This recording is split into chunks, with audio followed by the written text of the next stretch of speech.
Bismillahirrahmanirrahim. Elhamdülillahi Rabbil alemin. Əziz izləyicilər, əziz müsəlmanlar, sizləri İlahi Xitab verilişindən salamlayıram. Bugünkü mövzumuz Bəqərə surəsinin 153-cü ayəsi barəsində olacaq inşallah. İlk olaraq ayəni. Eyyuhellezine amenu ista'inu bis-sabri ve's-salah. İnnallâhe ma'as-sabirin. Bəqərə surəsinin 153-cü ayəsində Allah müsəlmanlara xitab edərək buyurur: Ey iman gətirənlər, səbir və namaz vasitəsilə Allahdan kömək istəyin. Həqiqətən də Allah səbir edənlərlədir. Keçən bəhsdə buyurduq ki, Bəqərə surəsində ümumi olaraq 11 yerdə Allah Teala iman əhlinə xitab etmiş, müəyyən ictimai, fərdi, dini məsələləri onlara demişdir, onlara bildirmişdir. Bu ayədə də Allah mənəvi məsələyə, ibadə məsələyə işarə edərək iman əhlinə xitab etmiş. Problemi, məşəqqəti keçmək üçün istənilən köməkdir. İstianət o zaman məna verir ki, o zaman istianət insan etməlidir ki, özünün o işi yerinə yetirməkdə taqəti yoxdur, gücü yoxdur. Əgər taqəti varsa da, o işi öz məqsədə uyğunluğu formasında yerinə yetirə bilmir. Demək, biz istianət, yəni Allahdan o zaman istianət ala bilərik. Allah Teala Quranda o zaman bizə deyir ki, Allahdan kömək alın. Yəni bu işi yerinə yetirməkdə, bu problemi keçməkdə sizin gücünüz, qüdrətiniz kifayət etmir.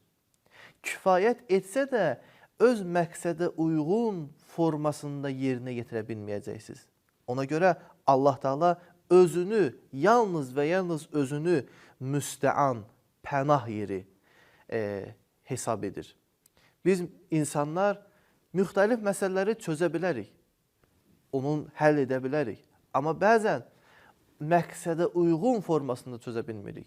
Məsəl üçün, bir insan həyatdan bezib, yorulub, müxtəlif işlər, müxtəlif problemlər artıq bunun həyatını boğub.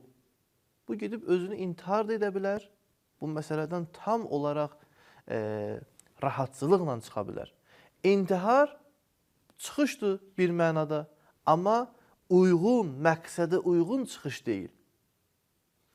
Məsəl üçün, hər hansı bir ailə probleminə görə, ailə məsələlərə görə insan dərhal gedib boşana bilər.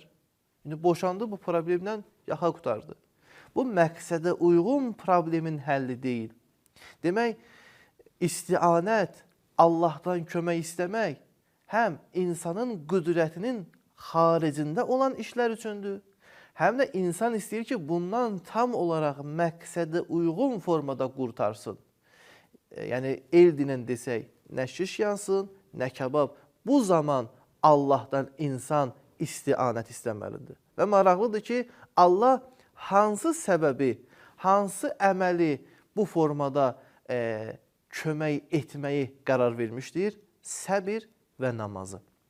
Deyə bilərsiniz ki, insan səbir və namazdan kömək istəməlidir, yoxsa səbir və namaz vasitəsilə kömək istəməlidir? Heç şübhəsiz, əvvəldə dediyimiz kimi, müstəan, pənah aparılan yer, dərgah yalnız Allahdır. Allahdan qeyrisi insana heç bir formada kömək edə bilməz.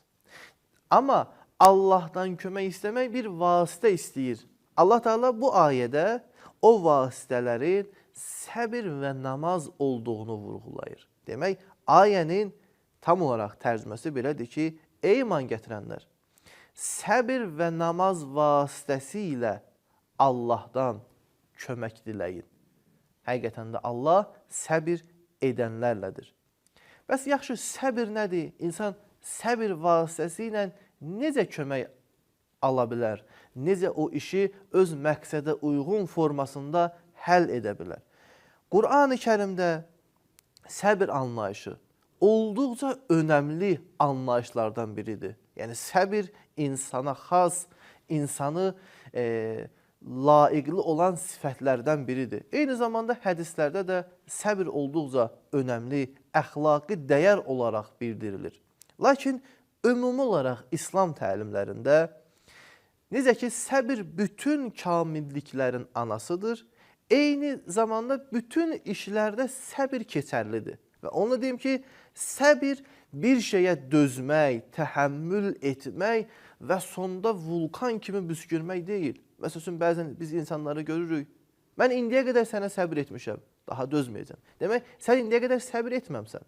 Səbir, dediyim kimi, dolmaq, hər hansı pik nöqtəyə çatmaq deyil. Səbir, hadisələri çözmək, hadisələrin arxa fonunu görməkdir. Hər bir halda müharibədə səbir cəsarətdir. Günah qarşısında səbir təqvadır. Haram iş, mal qarşısında səbir zahidlik göstərməkdir. Şəhvət, istəklər qarşısında səbir iffətdir. İbadətdə səbrin mənası Allaha itaət etməkdir. Və şübhələr, bilinməyən məsələlər qarşısında səbir etmək vərə adlanır, yəni təqvadan daha üstün. Bu İslam təlimlərinin səbir barəsində bildirdiyi məsələdir. Və eyni zamanda namaz da səbirlə yanaşı bir məsələni çözməkdə, bir məsələni həll etməkdə, yəni bir-birindən uyğunluğu olduğu üçün Allah Teala səbirlə namazı bir yerdə vurğulayır. Bəs yaxşı, səbirlə namazın əlaqəsi nədir? Məaric surəsinin 19-cu ayəsindən 22-ci ayəsinə qədər Allah Teala namaz barəsində və eyni zamanda insanın xilqəti barəsində danışır. Ayənin tərcüməsi belədir. Məaric surəsinin 19 və 22-ci ayəsi. Həqiqətən insan kəm hövsələ yaradılmışdır. Ona bir pislik toxunduqda özündən çıxır, bir xeyir nəsib olduqda isə xəsislik edir. Namaz qılanlar istisna. Baxın, ayənin əvvəli belədir. Həqiqətən insan kəm hövsələ yaradılmışdır, namaz qılanlardan başqa. Kəm hövsələlik, səbirsizlik insanın xilqətindədir. Yəni, insan yaradılış etibarı ilə kəm hövsələdir. Yəni, təbiət etibarı ilə kəm hövsələdir. Səbir onun fitrətindədir. Yəni, səbirli olmaq insanın fitrətində. Təbiətcə insan kəm hövsələdir, özündən tez çıxır, hər şeyə reaksiya vermək istəyir, fitrətən isə səbirlidir. İndi bu fitrətdə olan səbiri nə potensial olaraq həyata keçirdir, həyata hansı əməl keçirdir? Allah Teala buyurur ki, namaz. Niyə görə? Namaz, yəni namazın bir anlayışı var, o da yalnız və yalnız Allaha təslim olmaq, yalnız və yalnız Allahı görmək. Yəni bir insan Allahı görərsə, yalnız və yalnız Allahı dərk edərsə, öz fitrətinə dönmüş olar. Öz fitrətinə dönmüş insan isə dediyimiz kimi səbrə sahib ola bilər. Hədislərdə oxuyuruq ki, İmam Sadiq əleyhissalam buyurur ki, Kana Aliyyun İza haləhu şey'un fəzi'a iləs-səlat sümmə tələ həzihil əyə və istə'inu bis-səbri və-səlat.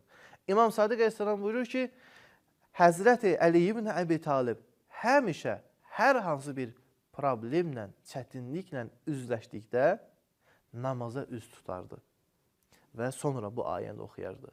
Namaz və səbir vasitəsilə Allahdan kömək istəyin.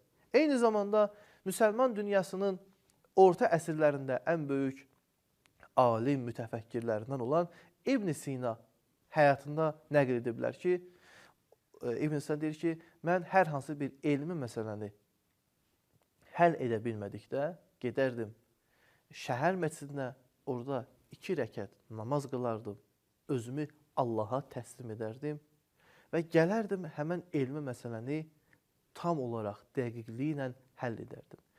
Bu iki məsələ, namaz və səbir, qarşılıqlı əlaqəsi var. Qarşılıqlı əlaqəsi də bundan ibarətdir ki, insana yalnız və yalnız Yaradanın pənah yeri olduğunu başa salır. Dahi şair Məhəmməd Füzuli buyurur ki, səbir hər dərdə mürur ilə müdava eylər. Sahibi səbir bulur, hər nə təmənna eylər. Allah bizi namaz və səbir edənlərdən qərar versin inşallah. Əssalamu aleykum və rəhmətullahi və bərəkətuh.